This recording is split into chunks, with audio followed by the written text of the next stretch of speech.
Здраво, ова е 186-тото издание на Видеологија со Златко Ѓеревски, дигитален краток осврт за актуелни филмски остарувања, односно спонтана критичка анализа која е збир на први впечатоци илустрирани со подвижни слики.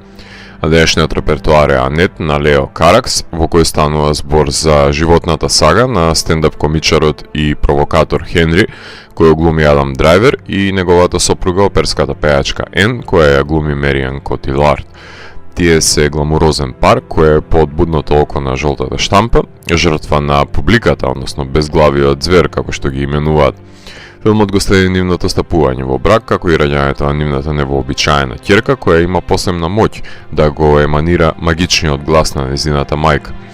Иако речиси во сите филмови на Леос била инкорпорирана музичката композиција, која или ја изведувале актерите, или имало сегмент од филмот кој бил посветен на музички перформанс, меѓутоа ова е прв пат да се впушти во комплетната авантура на режирање на мюзикл.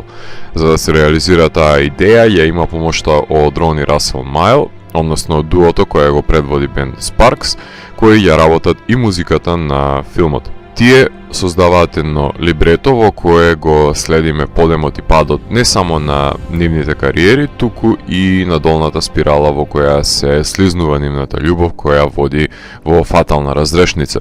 Љубомора и завист се појавува кај парот, бидејќи исто како и во артистот, нивните кариери се во различни стадиуми.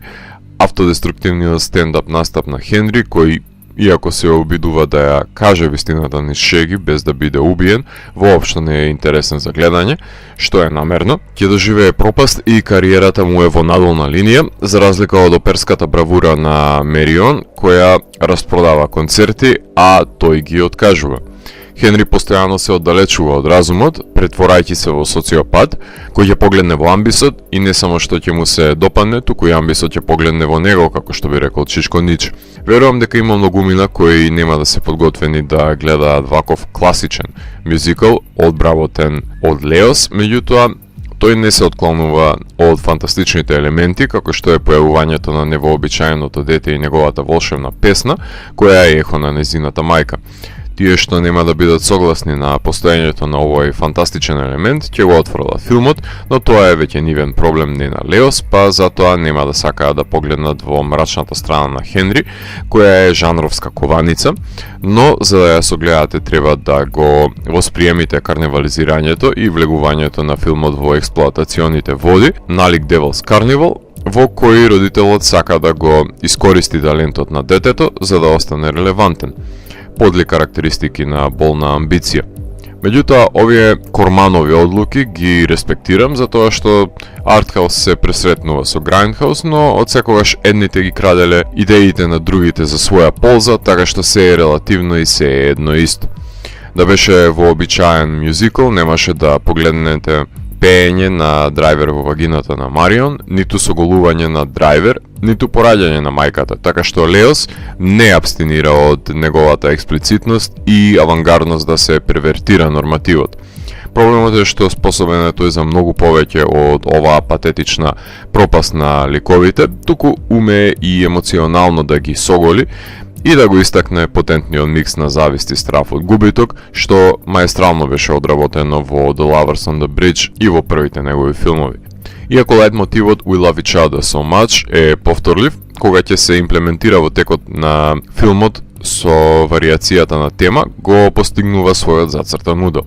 Има една наративна компонента, како што е улогата на придружникот, глумен од Симон Хилберг, кој само го паралелизира главното дејствие, без некој посебен удел, меѓутоа има една инвентивна сцена во која камерата ротира 360 степени околу неговото прераснување во диригент, кој што крши четврт зид и се извинува за тоа што мора да се пренесе на вивнување на оркестарот во музички пламен. Многу впечатливо решение кое може да се додаде на бројните солуции кои успешно ги спроведува кинематограферката Каролин Шампетие, која е потписничка на визуелниот печат на Мерде и Holy Motors, која максимално го употребува прекрасниот мизансцен, посебно во премините на оперската пејачка од бината во природата и назад, но и се држи до визуелниот подпис кој го негува Леос, со употреба на интензивна зелена боја, во контекст на ликот на Хенри и синилото во поглед на Ен, доловува прекрасни масовни сцени во кои сите ликови пеат во едногласие, го снима настапот на драйвер на бина од публика во подолги кадри пред да премине на бина. Едноставно, Керолин се обидува во секој кадар да биде оправдана за цртаната висока визуелна естетика. Монтажерката Нели Кетие уште од Bad Blood се справува со сведување на текот на свеста на Леос во концизна структура, жонглирајќи со сите негови алегории, но кога треба да се скрши шаблонот со некоја музичка композиција, таа секогаш умеела да го подреди чинот во вистински миг, така што си има должност да го обликува ритамот на ова предолго музичко дело, да го задржи вниманието на гледачот до самиот крај, што не знам дали успева да го спроведе или и таа беше понесена од убавите кадри. Моје скромно музичко мислење е дека во некои композиции требаше да биде погласена оркестрацијата во миксот, посебно во соло излетите на драйвер, кој му беше потребен опонент, можеби диригентот, но нивниот судир беше повеќе одглумен отколку отпеан, иако Мериен ми е поголема музичка конкуренција насреде бродоломот за него, засилена со помош на ангажманот на сопраното на Кетрин Тротман. Речиси една деценија помина од претходниот долгометражен филм на Леос Каракс и речиси заборавивме дека се уште се занимава со филмска уметност. Краткиот филм градива не беше доволен за да се засити мојата потреба од филмовите на еден од предводниците на Cinema du Luc, движењето. Доволно е само да погледнете подвижен кадар во тунели и на мостови, кои се квинтесенцијални локации за него и веќе знаете дека сте поканет гостин во поетиката на Каракс. Да го напишеше сценариото Леос и да глумеше Денис Лаван. Ова не само што ќе беше порадикален филм, туку немаше да се претвори исклучиво во репетиција на најдобрите хитови на Леос, во едно упростено сиже кое ќе може секој подпросечен гледач во САД да го разбере и пак да биде збунет зашто Пинокио, кој личи на Чаки, се третира како живо дете, наместо да се помири со фактот дека Хенри на тој начин ја гледа ќерката низ негова призма, како што Линч го гледа бебето во Eraserhead. Има бројни аналогии кои Леос ги има искористено во неговите култни филмови, кои се во мюзиклот ставени како орнаменти на неговата естетика. Имено, исто како и Холи Моторс, самиот режисер буквално го отпочнува шоуто, повикува да започна Спаркс, пред да премине во една масовна сцена, налик повикот на армоникашите кои беа предводени од Денис Лавант низ сокаците на Холи Моторс. Мислам дека секој можно зелено светло и зелено парче облека во Франција го има најдено и го има облечено Адам Драйвер во него, боја која ќе биде препознатлива по ликот кој глумеше Лавант во Холи Моторс, додека ја грабаше убавицата на среде фотосесија. Ен е облечена во сино и до самиот крај на филмот Хенри се облекува во незината боја во затворот.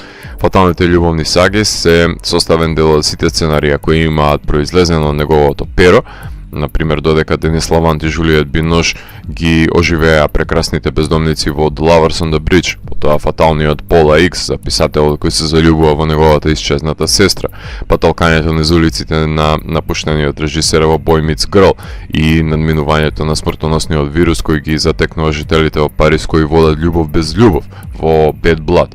Само да ве подсетам дека моторциклист беше и протагонистот на Пола Икс, а љубовниците од мостот завршија на брод, но со еден среќен крај. Ако внимателно ја слушате композицијата која ја пее Кајли Миног во Holy Motors, не дека некој се сеќава на незиниот напев, ќе забележите дека пее за една љубовна трагедија која многу наликува на дејствието од Анет.